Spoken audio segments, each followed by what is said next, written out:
Let's move on to Chapter 8, which is focused on inventory. Inventory has a lot of issues with regard to accounting and financial analysis. So it's a very important topic. At the fundamental level, we should recognize that inventory is a balance sheet account. It's a current asset, and it's the goods that companies hold, which they plan to sell to their customers. So inventory can be held by either a manufacturing company, which makes the products, or it can be held by a merchandising company, such as Costco or Walmart, that buys their products from other companies. But in both cases, the products are intended to be held for sale to their final customers. Now, when it comes to manufacturing inventory, there's really three classes of goods. There's what's called raw materials. These are the components that companies use to build a product. So for example, when Tesla builds an automobile, they need to buy windshields and batteries and tires. Those would be in the raw material or stock rooms. Then when something starts down the manufacturing process, when we begin the process of building it, it's called work in progress. And there's really three levels of charges that can be made there. There's the raw material charges, there's the direct labor charges, and there's the overhead charges. So the raw material charges are the components that go into building the product. So when Dell Computer, for example, builds a computer, the raw materials would be the memory and the microprocessor and other components that go into building it. The direct labor would be the time and cost related to the people who are building the computer, assembling the computer.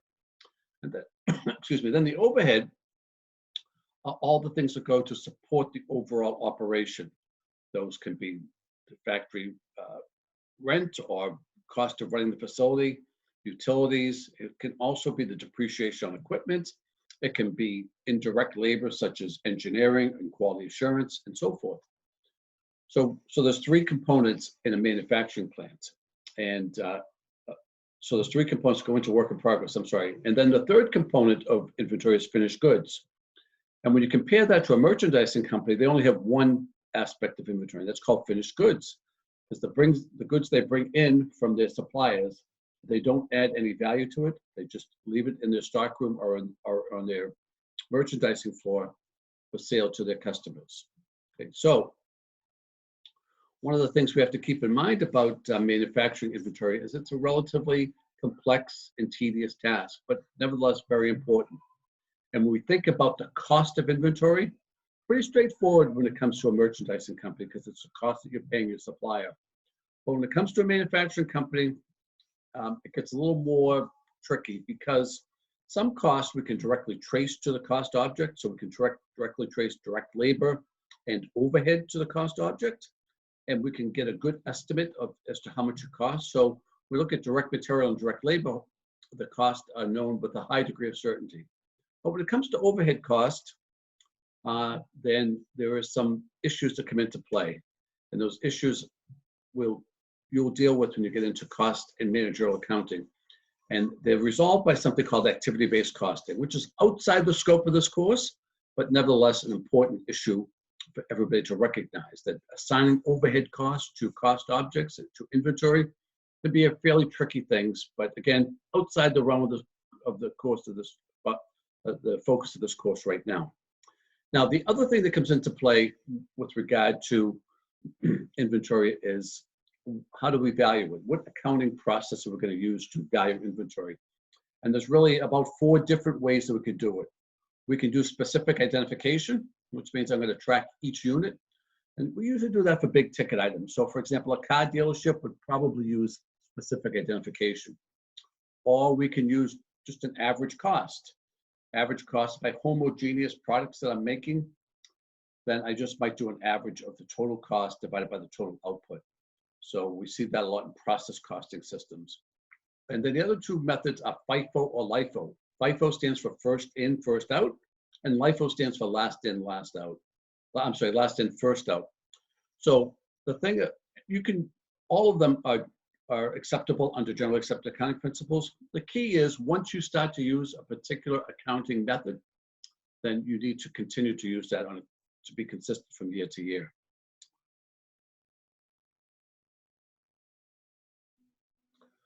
Okay, so as I mentioned, there are basically two types of organizations that have inventory: merchandising or manufacturers. So companies that typically don't have inventory are service companies. And nonprofits generally a service, but they could be a merchandise or manufacturer as well. So I don't want to distinguish nonprofits because it could be any type of organization. Could be a merchandise or a manufacturer. Let's think about them more in terms of a merchandise or somebody, a firm that buys products from another organization. Sorry about that. As you can probably tell, I'm at home doing this recording, and sometimes the dogs get a little bit excited. Certainly not by what I'm talking about, but I think it was a passing dog. So in any case, getting back to merchandisers or manufacturers, these are the two major groups of entities that we would have inventory for. Service organizations are generally excluded from having inventory, although in some cases they may carry some as well. And there's certainly hybrid organizations that are both a merchandiser and a service company or manufacturing and service company. So in any case, let's move on. So when we talk about inventory, one of the things we have to recognize is where it's going to be in terms of the financial statement. So inventory starts on the balance sheet, and that's true for both a manufacturing and a merchandising company. And it sits there until it's sold. And when it's sold, it gets transferred from the balance sheet to the income statement. And it gets transferred from inventory to cost of sales or cost of goods sold. As I mentioned, if it's a manufacturing company, we can have three types of inventories: raw material, work in progress, or finished goods. That contrasts to the merchandising company that only has finished goods. So here's the flow. So what you can see in a merchandising company goes from merchandising inventory or finished goods to cost of goods sold. In a manufacturing company, there's a step before it goes into finished goods. Actually, there's two steps, right? So we have the source of the work in progress, then it goes into work in progress, and then to finished goods, and then ultimately, when sold, to cost of goods sold. You'll often hear the term perpetual or periodic system for inventories, and that is, with technology, probably becoming more skewed towards perpetual than periodic, but I'll explain to you the difference between the two. Periodic is when I do my inventory on a periodic basis. Typically, that would happen at the end of the month, the end of the quarter, or the end of the year. And basically what I would do is basically go out, look at what my beginning inventory was, add in my cost of purchases, look at my cost of sales, and then estimate what my ending inventory was. But then I have to go out and verify that. And so it was much more of a lagged process. With perpetual inventory systems, we're keeping track of every item on a perpetual or continuous basis. So that used to be only for big ticket items, but with technology, I firmly believe that almost any organization, even high volume, relatively homogeneous products in retail, supermarkets and like, can, if they choose to, use a perpetual inventory system.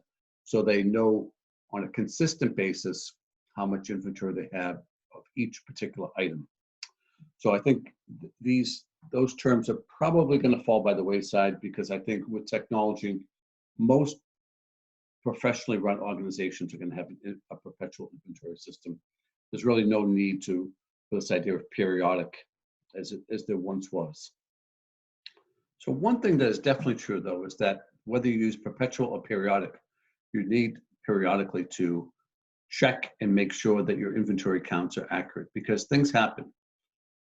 And for a variety of reasons. So you have to make sure that whatever you believe your inventory is, whether you're using a perpetual or periodic, that you verify that. And typically that's done by things called cycle counts or physical inventories, where people go out with the inventory ledgers and they verify the amounts that exist for all the particular line items.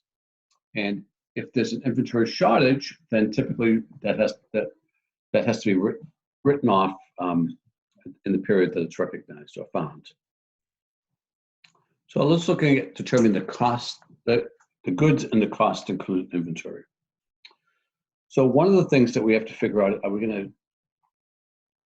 about the goods in transit. Okay, so, and there's two basic terms, FOB shipping point, which means that if I sell something or buy something at shipping point, that means that the inventory passes the minute that it reaches the shipping dock, essentially. The in-transit company picks it up. If it's FOB destination, then the inventory doesn't pass until it actually reaches the intended destination. So those are important things to consider, particularly at the end of an accounting period.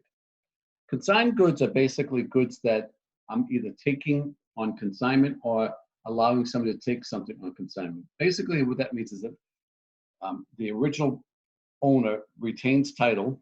The person who is the consignee is holding it without putting it on their books. And so that's used in some industries. And sometimes if a startup company wants to get people to try to sell their particular goods, then they might give it to them on consignment and allow them to return it. There can be also special sales agreement where you'll agree to repurchase things that aren't bought. So all of these have important issues in terms of recognizing sales and recognizing the amount of inventory that you may have on your books.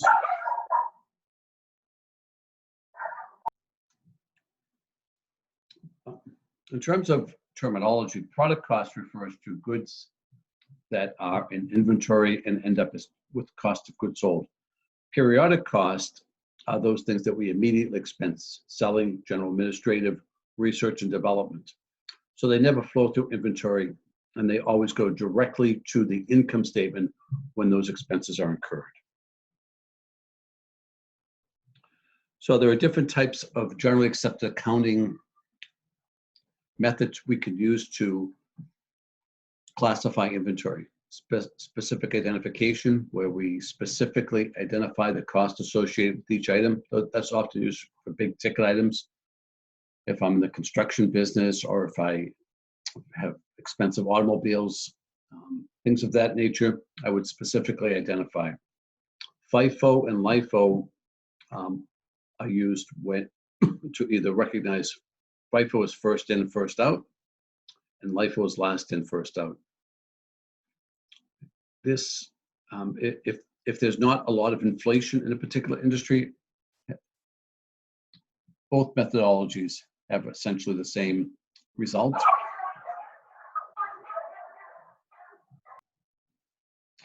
Average costing is what it sounds like. We're just going to take the average of the cost and doing that by taking the total cost for a particular period and divide it by the number of units I produce. So I'm in a process costing system where the items are homogeneous. That's probably a method that's often used.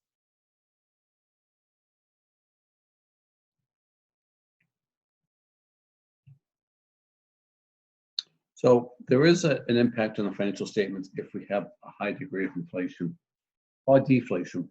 So if we have a high degree of inflation, then the method we use of FIFO and LIFO could impact both our inventory values and our cost of goods sold. So both our balance sheet and our income statement could be impacted by the method that we choose. So specific identification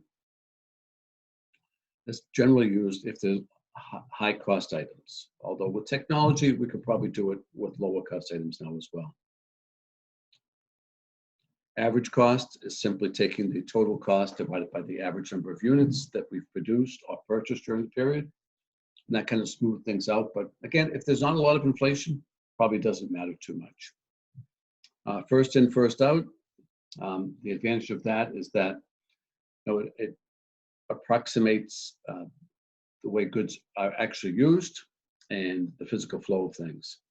But it may, particularly if there's a lot of price increases, may not match the current cost against revenues. And then we've talked about perpetual versus periodic. Okay, and then with LIFO, what we have is a situation where it doesn't necessarily match the physical flow, but the costs are more current. So it's probably Particularly if there's big price changes, it may be more reflective of the current costing systems. So the last thing we want to look at in Chapter 8 is this issue of what happens if we get inventory wrong. So the first slide here talks about if we understate inventory. If we understate inventory, that means we're going to understate the value of the balance sheet, but we'll overstate the cost of goods sold, and as a result, understate the net income. And the following year, we'll correct that on the balance sheet, but the income statement will continue to have a problem, even though the 2 years will balance out. Okay, so that's illustrated here. And